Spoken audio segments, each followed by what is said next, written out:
Ponder and deliberate before you make a move. These are the 6 ways of courting defeat: neglect to estimate the enemy's strength, want of authority, defective training, unjustifiable anger, non-observance of discipline, failure to use picked men. When you surround an army, leave an outlet free. Do not press a desperate foe too hard. The true objective of war is peace.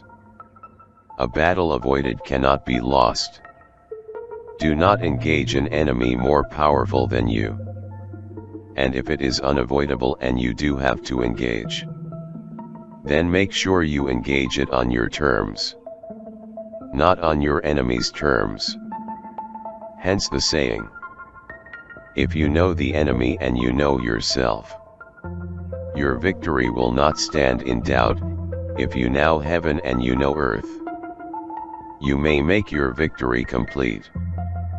Concentrate your energy and hoard your strength. There are 5 dangerous faults which may affect a general. Recklessness, which leads to destruction; cowardice, which leads to capture; a hasty temper, which can be provoked by insults; a delicacy of honor, which is sensitive to shame; over solicitude for his men, which exposes him to worry and trouble.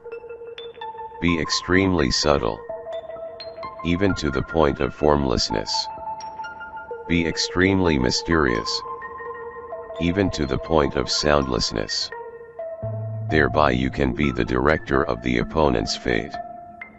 The military has no constant form. Just as water has no constant shape, adapt as you face the enemy, without letting them know beforehand what you are going to do. When torrential water tosses boulders, it is because of its momentum. When the strike of a hawk breaks the body of its prey, it is because of timing. You can prevent your opponent from defeating you through defense, but you cannot defeat him without taking the offensive. First learn to become invincible. Then wait for your enemy's moment of vulnerability. A military operation involves deception. Even though you are competent, appear to be incompetent. Though effective, appear to be ineffective. What is of supreme importance in war is to attack the enemy's strategy. You cannot know if you will be successful or not. You can only prepare for battle, and it must be done with all of your heart and with all of your consciousness. In that manner, you will have an edge. Management of many is the same as management of few. It is a matter of organization. If the mind is willing, the flesh could go on and on without many things. When the soldiers stand leaning on their spears, they are faint from want of food. Appear weak when you are strong, and strong when you are weak. To fight and conquer in all our battles is not supreme excellence. Supreme excellence consists in breaking the enemy's resistance without fighting. In conflict, straightforward actions generally lead to engagement. Surprising actions generally lead to victory. If fighting is sure to result in victory, then you must fight. Begin by seizing something which your opponent holds dear, then he will be amenable to your will. Agitate him and ascertain the pattern of his movement.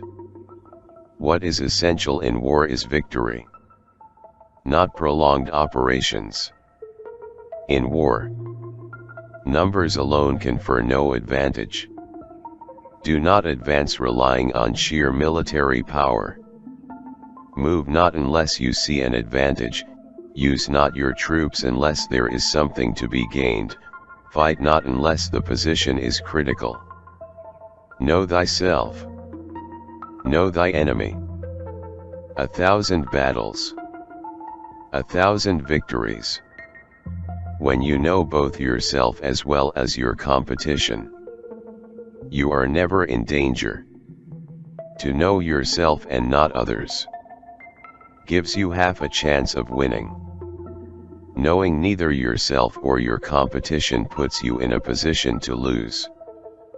Build your opponent a golden bridge to retreat across. If your opponent is of choleric temper, seek to irritate him. Pretend to be weak, that he may grow arrogant. Plan for what is difficult while it is easy. Do what is great while it is small. The difficult things in this world must be done while they are easy. The greatest things in the world must be done while they are still small. For this reason sages never do what is great. And this is why they achieve greatness.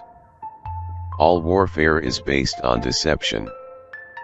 If your enemy is superior, evade him. If angry, irritate him. If equally matched, fight, and if not, split and re-evaluate. In war, practice dissimulation and you will succeed. What the ancients called a clever fighter is one who not only wins, but excels in winning with ease. When I have won a victory, I do not repeat my tactics but respond to circumstances in an infinite variety of ways. The expert in battle seeks his victory from strategic advantage and does not demand it from his men. Peace proposals unaccompanied by a sworn covenant indicate a plot. The nature of war is constant change. Know thy enemy and know thyself, and you will win 100 battles. Whoever is first in the field and awaits the coming of the enemy will be fresh for the fight. Whoever is second in the field and has to hasten to battle will arrive exhausted. Weigh the situation, then move. Go into emptiness. Strike voids. Bypass what he defends, hit him where he does not expect you. So in war, the way is to avoid what is strong, and strike at what is weak. When the general is weak and without authority, when his orders are not clear and distinct, when there are no fixed duties assigned to officers and men, and the ranks are formed in a slovenly, haphazard manner, the result is utter disorganization. The enemy's spies who have come to spy on us must be sought out, tempted with bribes, led away and comfortably housed. Thus they will become double agents and available for our service. It is through the information brought by the double agent that we are able to acquire and employ local and inward spies.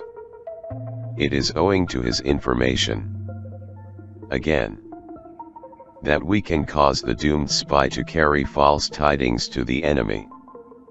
Who does not know the evils of war cannot appreciate its benefits. Those who do not know the plans of competitors cannot prepare alliances.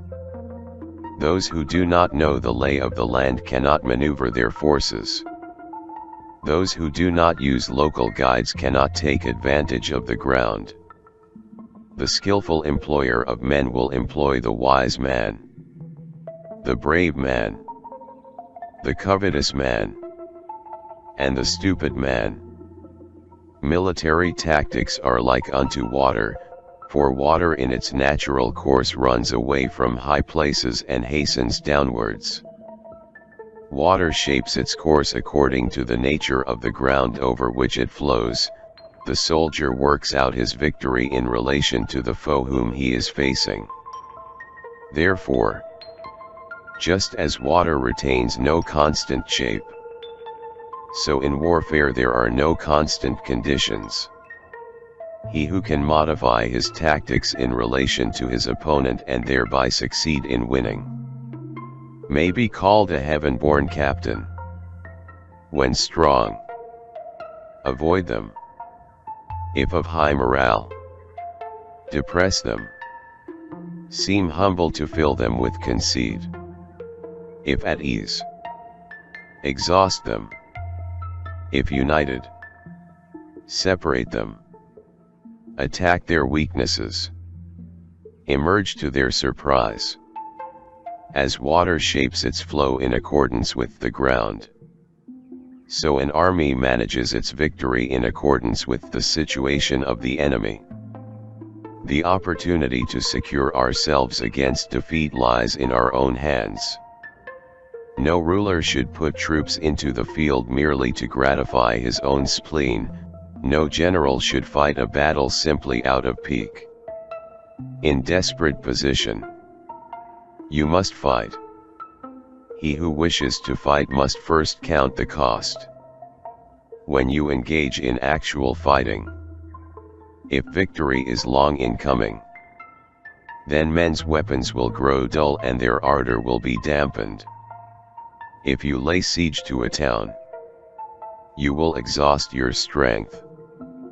He will win who prepared himself, waits to take the enemy unprepared. One defends when his strength is inadequate. He attacks when it is abundant. All warfare is based on deception.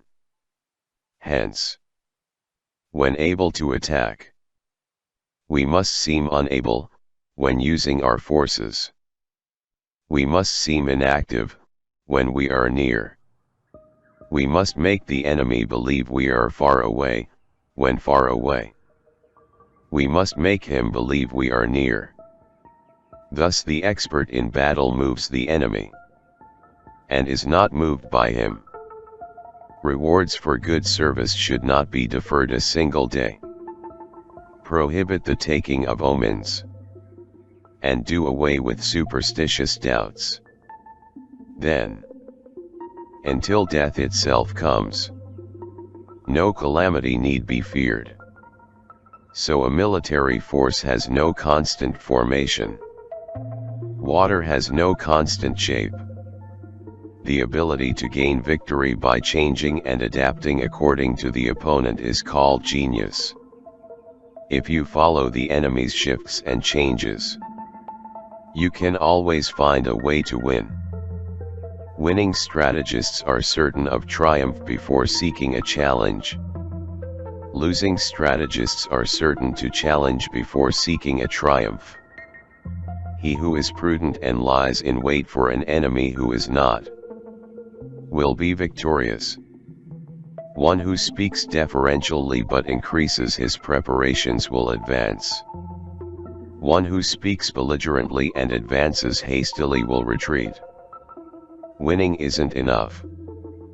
The acme of all skill is to defeat your enemy before taking the field. The value of time, that is of being a little ahead of your opponent, often provides greater advantage than superior numbers or greater resources. It is 10,000 times cheaper to pay the best spies lavishly than even a tiny army poorly. He will win who knows how to handle both superior and inferior forces. O divine art of subtlety and secrecy! Through you we learn to be invisible. Through you inaudible, and hence we can hold the enemy's fate in our hands.